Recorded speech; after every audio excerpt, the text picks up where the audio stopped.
Pessoal, no editorial número 5 de ontem, eu trouxe uma matéria para vocês do UOL, defendendo abertamente o impeachment do ministro do Supremo Tribunal Federal, Alexandre de Moraes, por censura.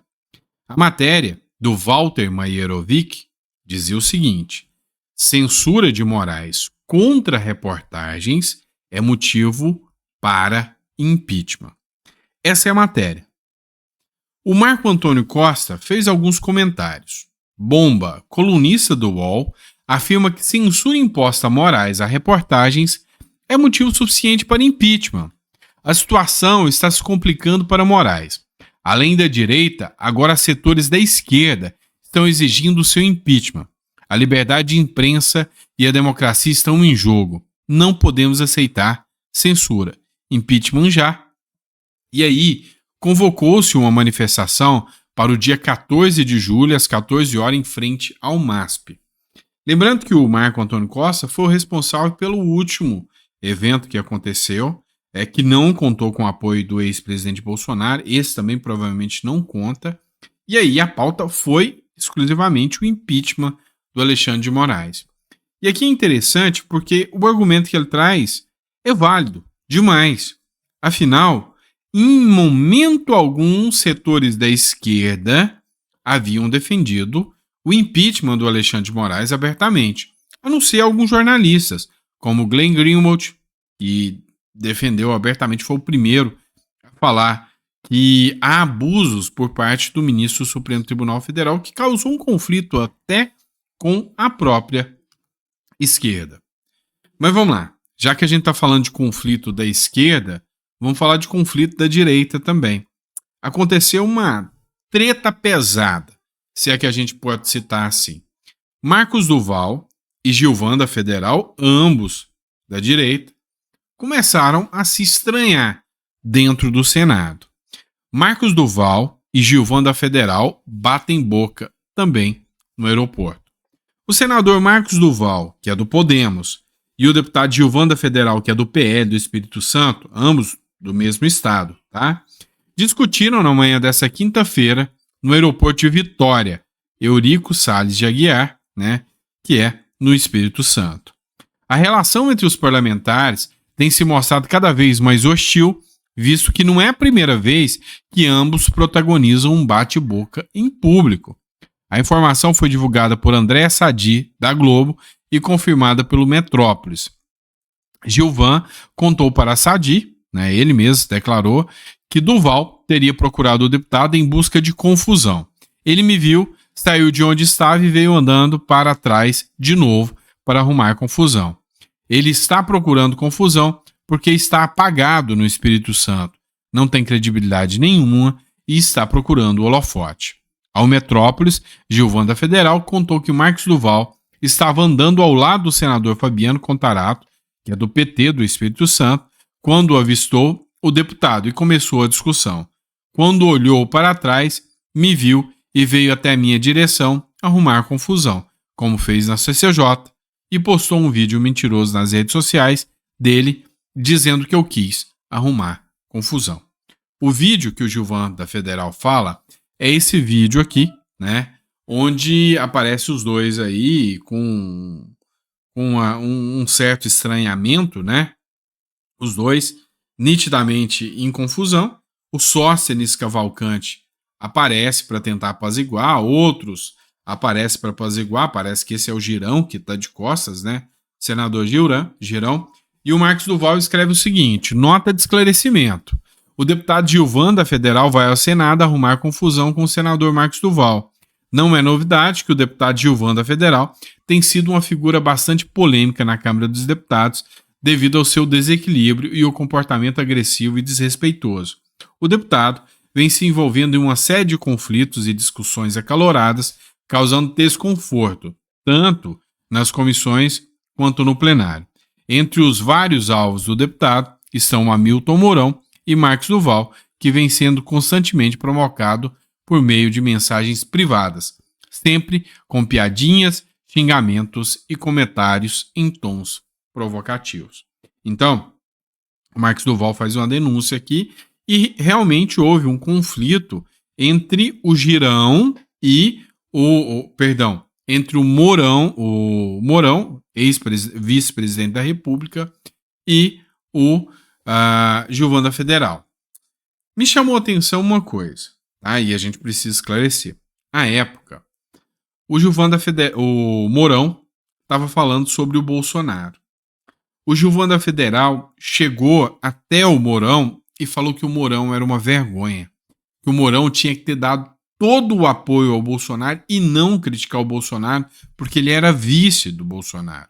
Nessa época dessa discussão, os apoiadores do Bolsonaro deram todo o apoio e toda a razão da discussão aqui para o Gilvan da Federal. E o Gilvan da Federal é uma figura bem, vamos dizer assim, bem importante para a oposição, bem importante para os apoiadores do Bolsonaro. A minha visão é que esse conflito aqui entre Duval e o Gilvan da Federal só enfraquece a direita. E vocês, o que vocês acham? Vamos lá, pessoal. Galera, foi a loucura porque o Bolsonaro apareceu em nova inserção do PL, né, do partido, no intervalo do Jornal Nacional. Pois é, tá circulando em jornais, em rádios, as propagandas, né, e as campanhas dos partidos, né, tanto do PT quanto do PL. E no do PL, o Bolsonaro foi o garoto propaganda. E aí a zoeira foi, sabe, inconteste. A maioria dos apoiadores do Bolsonaro tirando onda e falando da cara do Boni, em ver o Bolsonaro falando lá no Jornal Nacional, dando declarações no Jornal Nacional. Pois é.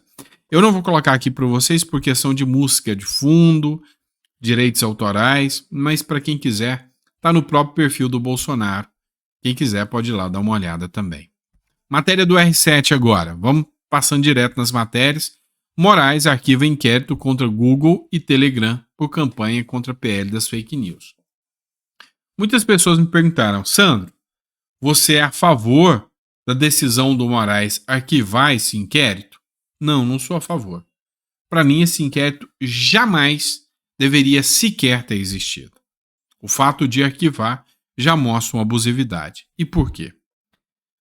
Lá, quando eles estavam defendendo o PL das fake news, o Google fez uma publicação dizendo que era contra o PL das fake news. A Globo, outros jornais, defendiam abertamente o PL das fake news. Só que o Google, né, e o Telegram foram denunciados ao Alexandre de Moraes e passaram a responder processo, porque eles eram contra o PL das fake news. Quem era a favor, a grande mídia a favor, inclusive os jornais que recebem dinheiro público, como a Globo, que foram a favor, não responderam por nada. Pelo contrário, foram até agraciados, né, com tudo isso. Então, para mim, o simples fato desse processo existir já é uma ilegalidade. O fato de ter sido arquivado, sabe, não vou falar que é obrigação, porque não deveria ter existido. Tão abusivo que é essa situação. Vamos lá, outra matéria para vocês aqui. Oposição pede a Pacheco que defenda a prerrogativa de senador investigada por Moraes. Pois é, pessoal. O caso aqui é bem interessante. Eu estou falando da Rosana Martinelli, tá? Ela assumiu a vaga de senadora da República depois de um outro senador ter sido afastado da vaga.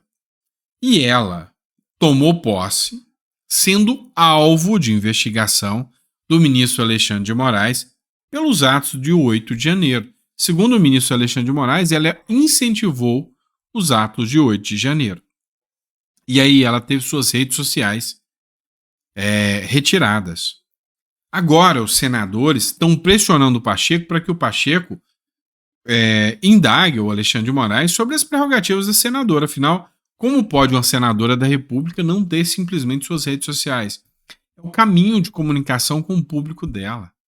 Então, assim, para mim, é sim uma ilegalidade uma senadora da República ter suas redes sociais retiradas. Na minha visão, eu sou contra retirar as redes sociais e eu sou a favor de punir cada infração que aconteça.